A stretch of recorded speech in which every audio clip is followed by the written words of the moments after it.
Kumuha sila ng isa pang injection at muling lumitaw ang pasilyo habang sa ibang seksyon ng pasilyo, hinahanap sila ni Layton ngunit hindi nagtagumpay.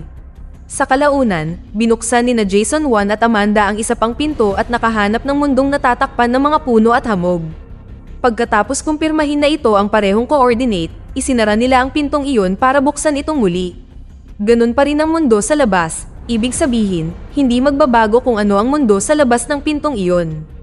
Binuksan nila ang isa pang pinto at natuklasan nila ang isang mundo kung saan daan-daang talampakan ang layo ng araw sa lupa at walang hangin, kaya mabilis itong isinara ni Jason. Nataranta si Amanda at tumakbo palayo, ngunit ang pasilyo ay tunay na walang katapusan at hindi niya mahanap ang orihinal na labasan. Sumunod, binuksan ni Jason 1 ang isa pang pinto at nakita ang lab. Sa ilang sandali, naisip nilang nakabalik na sila. Gayunpaman, nakakita sila ng kaparehong bersyon ng kanilang sarili na hindi nagtagal ay natagpuan ni Don. Binaril nito ang ibang bersyon ni Amanda sa ulo at itinumba ang ibang bersyon ni Jason, kaya ang dalawang orihinal ay tumakbo pabalik sa kahon bago may makakita sa kanila. Pagkatapos, sinubukan ni Jason na buksan ng ilan pang mga pinto. Dinala sila ng isa sa malawak na karagatan, ang pangalawa ay lumitaw sa ilalim ng lupa, at ang pangatlo ay may mga taong lobo. Binuksan nila ang maraming pinto ngunit lagi silang nakakakita ng mga lugar na matindi pa sa bangungot. Nagpasya si Amanda na ayaw na niya at nagbukas ng pinto na bumabagyo ng nyebe. Naglakad siya sa nyebe at sinundan siya ni Jason 1 para pigilan siya. Nang subukan nilang bumalik, hindi nila makita ang kahon dahil sa bagyo. Sinubukan nilang maghanap ng masisilungan ngunit sa huli, masyadong nilamig si Amanda para makagalaw, kaya kinailangang buhatin siya ni Jason. Nakahanap siya ng bahay na nababalutan ng nyebe at sinira ang bintana para makapasok at inihiga niya sa kama si Amanda bago tumingin sa paligid. Ang kuryente at ang tubig sa gripo ay hindi gumagana ngunit nakahanap siya ng ilang posporo at maya-maya ay pinainit ng apoy ang silid. Sa pasilyo, nagsimulang magpanik si Layton kaya sa wakas ay binuksan niya ang isang pinto. Sa umaga, huminto ang bagyo at lumabas si Jason 1 para lang makita ang Chicago sa malayo sa kabuoang panahon ng yelo. Pagkatapos ay sinira niya ang ilang kagamitan para mapanatili ang apoy hanggang sa bumuti ang pakiramdam ni Amanda. Ibinahagi niya ang kwento tungkol sa pagpapadulas sa nyebe sa kanyang pagkabata at inamin na iniisip niya ito bago niya binuksan ang pinto, na nagpaunawa sa kanila na kontrolado ng kanilang mga iniisip kung saang universo sila dadalhin ng kahon. Pagkatapos magsuot ng mainit na damit na nakita nila sa bahay, lumabas ang dalawa at sinubukang gamitin ang GPS, ngunit hindi ito gumagana. Napagtanto ni Amanda na dahil ang kahon ay laging nasa parehong lugar, maaari na lang silang gumamit ng normal na compass para sa gabay. Pagkaraan ng ilang sandali, natapakan nila ang isang matigas na bagay at nagsimulang maghukay para hanapin ang kahon sa ilalim ng nyebe, at agad na pumasok sa loob. Sa kabilang sulok ng pasilyo, si Layton ay bugbog at duguan ngunit patuloy sa paglalakad. Binuksan niya ang isang pinto at nakita ang mundo ng nyebe mula kanina, isinara ito, at nagpatuloy. Samantala, pumasok sa trabaho si Jason 2 ngunit hindi niya makuha ang atensyon ng kanyang mga mag-aaral, kaya naghagis siya ng bote sa sulok. Napatahimik ang lahat dahil sa basag na tunog at hiniling ni Jason na kumuha sila ng panulat at papel para sa isang pop quiz.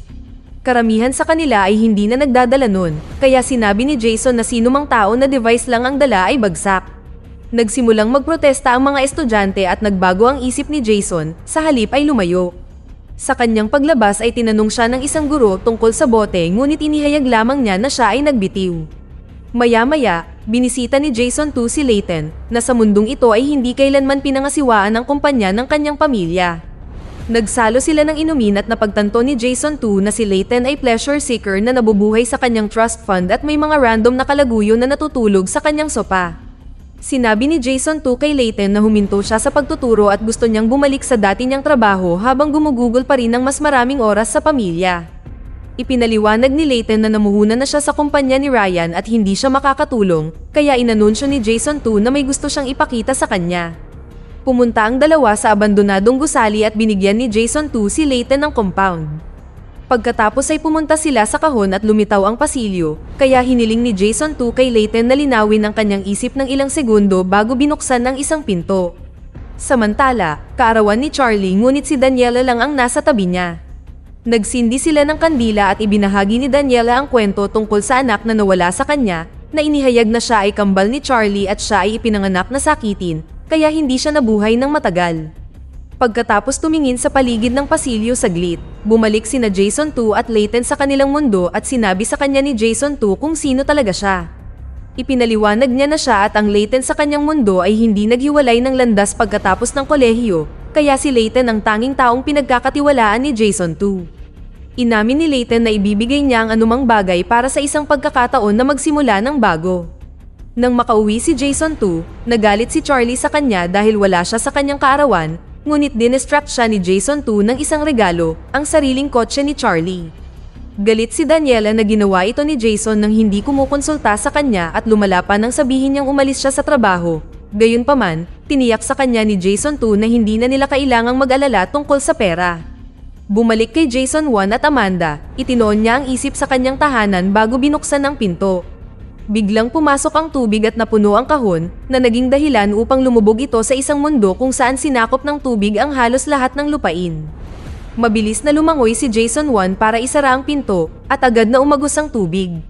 Inamin ni Jason na nakaramdam siya ng labis at pressure bago binuksan ang pinto, kaya naman napuno ng tubig ang kahon. Gusto niyang subukang muli, ngunit iginiit ni Amanda na maglaan sila ng oras para emosyonal na balansehin ang kanilang sarili.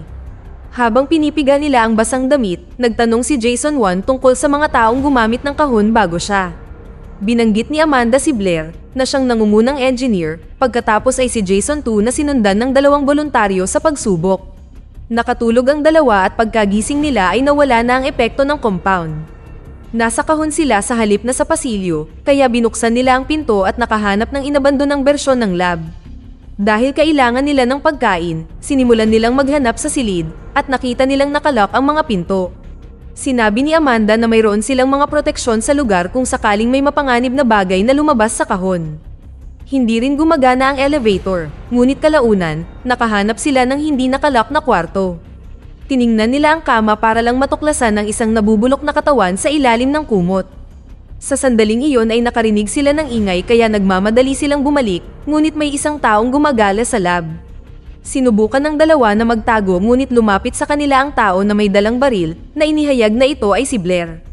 Pagkatapos ng isang mainit na reunion, sinabi nila kay Blair ang lahat at dinala niya sila sa observation deck kung saan niya itinayo ang kanyang living space. Ipinaliwanag niya na 3 buwan na siyang nakatira doon at walang kuryente nang dumating siya, ngunit pinaandar niya ang emergency generator at na-access ang system. Nakita nila sa security footage na noong isang taon, isa pang Blair ang lumabas sa kahon at pinatay ng mga higanteng putakti na sumakop sa mundong ito. Habang ipinapakita sa kanila ang malaking katawan ng isang patay na putakti, sinabi ni Blair na lumabas siya para manguha ng supply ngunit nilamon ng mga putakti ang lahat ng kanilang makakaya. Hindi maintindihan ni Amanda kung bakit naririto pa rin siya at biglang nagalit si Blair, na nagpapaliwanag na natatakot siyang bumalik sa kahon. Pagkatapos kumain, inanunsyo ni Jason 1 at Amanda na babalik sila sa kahon.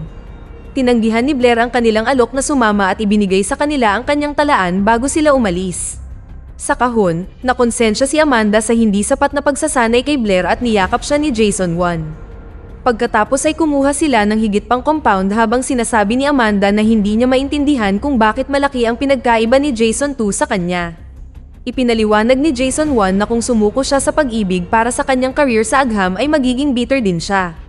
Sa pagkakataong ito, sinubukan ni Jason 1 na magsulat tungkol sa mundong gusto niyang bisitahin bago nagbukas ng pinto. Lumitaw sila sa abandonadong gusali at nasabik si Jason, lalo na nang lumabas sila at nakita ang Chicago na mukhang normal.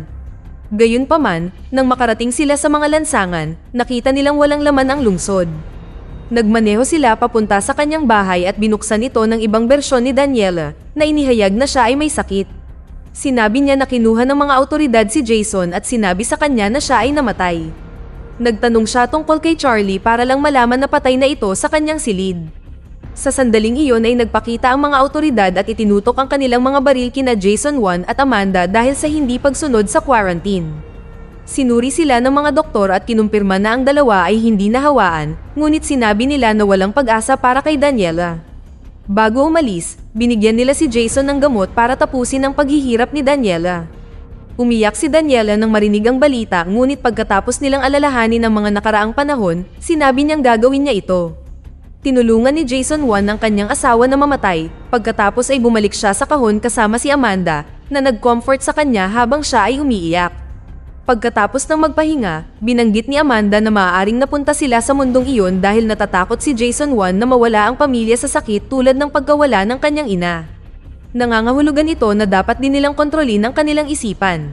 Di nagtagal ay sinubukan nilang muli at sa pagkakataong ito ang Chicago ay mukhang normal. Pumasok si Jason 1 sa kanyang bahay at kumuha ng kutsilyo mula sa kusina, sa takot na maaaring nasa paligid si Jason 2. Binuksan niya ang pinto sa banyo at nagulat si Daniela, kaya ibinaba niya ang kutsilyo upang patunayan na hindi siya sasaktan. Gayunpaman, kinuha ni Daniela ang kutsilyo at nagmamadaling tumawag sa 911, sinabi sa operator na ang dating asawa ay dapat na nasa bilangguan ngunit nagpakita ito sa kanyang bahay. Biglang itinumba ni Charlie si Jason sa lupa at sinubukang labanan siya, ngunit itinulak siya ni Jason 1. Sinabi niya sa kanila na nagkamali siya at humingi ng paumanhin habang sinisigawan siya ni Charlie, sinabi sa kanya na lumabas. Nang marinig ang sirena ng pulis sa di kalayuan, tumakbo palabas si Jason 1 at nagtago kasama si Amanda. Kailangan nilang manatili sa ligtas na lugar hanggang sa mawala ang pulis, kaya dinala siya ni Amanda sa bahay ng isang kaibigan. Takot na takot ang babae nang makita sina Amanda at nadiskubre ni Jason 1 ang isang memorial picture sa kanyang pangalan dahil patay na si Amanda sa mundong ito. Nagkunwaring multo si Amanda at sinabi sa babae na nasa magandang lugar siya, pagkatapos ay umalis sila gamit ang kotse ng babae. Samantala, dinala muli ni Jason 2 si Layton sa kahon at sinabi sa kanya ang tungkol sa iba't ibang mundo na nakita niya. Sa pagkakataong ito, ipinaliwanag ni Jason 2 kung paano gamitin ang compound para magawa ito ni Layton at bumalik sila sa pasilyo. Binuksan nila ang ilang mga random na pinto para lamang sumilip habang ipinapaliwanag ni Jason na wala silang access sa buong multiverse, mga mundo lamang na naghihiwalay sa kanila. Huminto sila sa magandang dalampasigan upang pagmasdan ang tanawin bago sila tuluyang bumalik. Inamin ni Jason 2 na wala na siyang gaanong compound na natitira, at biglang sinabi ni Layton na babayaran niya siya ng maraming pera para sa lahat ng compound na mayroon siya pagkatapos ng kanyang pagsasanay. Maya-maya, lumabas si Jason 2 sa kahon at pumasok sa kanyang orihinal na lab. Habang nagnanakaw siya ng mas maraming compound ay napansin niya ang dugo sa lupa. Sinabi sa kanya ng empleyadong nagbabantay sa lugar na ito na may lumitaw na isa pang Jason, ngunit umalis siya kasama si Amanda at sinundan sila ni Layton, at ang dugo ay kay Don. Nang walang ibang salita, umalis si Jason 2 at muling nakipagkita kay Layton, at ipinakita sa kanya ang lahat ng mga compound na maaari niyang ibenta sa kanya. Gayunpaman, inanunsyo din niya na kapag nakaalis na ng tuluyan si Layton, isasara niya ang kahon sa mundong ito para hindi siya mahanap ni Jason 1. Pagkalipas ng ilang araw, muling nakipagkita si Jason 2 kay Layton at sa wakas ay nagkabentahan sila. Kinuha ni Layton ang compound at pumasok sa kahon, hindi na babalik kailanman. Pagkatapos, sinundo ni Jason si Charlie at binigyan siya ng ice cream. Biglang umubo si Charlie, may allergic reaction pala siya sa mani mula sa ice cream. Huminto si Jason at hinanap ang bag hanggang sa wakas ay nakahanap siya ng EpiPen na makakatulong sa kanyang anak. Pagkatapos, dinala niya siya sa ospital at dumating si Daniela, pinagalitan ng asawa sa paglimot ng isang bagay na napakahalaga. Dahil sa insidente, nakalimutan ni Jason 2 na ibaba ang kanyang manggas at napansin ni Daniela ang mga markang iniwan ng compound injection. Pag-uwi nila, napansin niyang gumagamit siya ng floss na hindi pa niya nagawa noon. Samantala, nakarating sina Jason 1 at Amanda sa mundong may magandang kagubatan at nagsulat si Jason ng maraming lugar hanggat maaari. Isinulat niya ang mga pangalan ng lugar na gusto niya mula sa kanyang bayan at sinubukan nila ang iba't ibang mga pinto, ngunit wala sa kanila ang eksaktong Chicago na pinagmulan niya. Pagkatapos ng hindi mabilang na nabigong pagsubok, nagpasya silang kailangan nila ng pahinga. Nag-check-in sila sa hotel at nagkaroon ng masarap na hapunan habang sinusubukang talakayin kung anong mga component ang gumagawa sa bawat tao kung ano sila. Gayunpaman, ang musika ay masyadong malakas para sa pag-uusap kaya sa huli ay nauwi sila sa pagsasayaw. Maya-maya sa kanilang silid, hindi sinasadyang niyakap ni Jason 1 si Amanda habang natutulog, kaya nagising siya. Pagkatapos ay inamin ni Amanda na pakiramdam niya ay naglalaho ang kanyang mundo at nagpasya silang huwag matulog sa parehong espasyo. Maya-maya ay huminto sila sa ibang mundo at inanunsyo ni Amanda na kailangan niya ng isang araw para sa sarili at magkikita silang muli sa kahon ngayong gabi. Pumunta si Jason 1 sa isang maliit na art gallery at nahanap si Daniela na may blonde na buhok. Pinag-usapan nila ang tungkol sa kanyang mga painting at hiniling ni Jason kay Daniela na uminom ng kape kasama niya, ngunit tinanggihan siya nito kaya umalis siya. Pinanood ni Amanda ang ibang bersyon ng kanyang sarili na may asawa at anak. Nang gabing iyon ay muling nagkita ang dalawa at napagtantong wala na silang gaanong compound. Sa sumunod na mundo, nag-check-in sila sa isa pang hotel at umalis si Jason 1 para kumuha ng pagkain. Ngunit sa halip, nakatayo siya sa ulan sa labas ng kanyang bahay na pinanunood ang isa pang bersyon ng kanyang sarili na sumasayaw kasama si Daniela. Nanatili siya ng ilang sandali bago bumalik at itinulak siya ni Amanda na nagagalit para sa pag-aalala sa kanya. Ipinaliwanag ni Jason 1 na pinanood niya ang kanyang pamilya dito at sa tingin niya ay malapit na sila. Gayunpaman, iginiit ni Amanda na kailangan nilang mag-isip ng bagong plano bago maubos ang compound. Bumalik kay Jason 2, nagpasya siyang pumunta sa therapy at ang doktor ay si Amanda, na normal na therapist sa mundong ito. Sinabi ni Jason na nasa kanya na ang lahat ngunit hindi niya nararamdaman na natupad ito, kaya ipinaliwanag ni Amanda na maaaring masyado niyang iniisip ang ilang bagay. Inaasahan ng mga tao ang pagiging perpekto at nabibigo kapag hindi nila ito nakuha. Sa bahay, kinausap ni Daniela si Blair tungkol sa mga alalahanin tungkol sa bagong pagkatao na ito ni Jason, ngunit nabalitaan na lang ni Blair na siya ay mas kaakit-akit, mas malinis, at mas mayaman. Binanggit din ni Daniela ang mga marka sa braso ni Jason, at sinabi ni Blair na huwag siyang kamprontahin dahil magsisinungaling lang siya. Sa halip, inirekomenda niya na sundan ni Daniela si Jason. Noong gabing iyon, piniringan ni Jason 2 si Daniela at dinala siya sa isang art charity auction.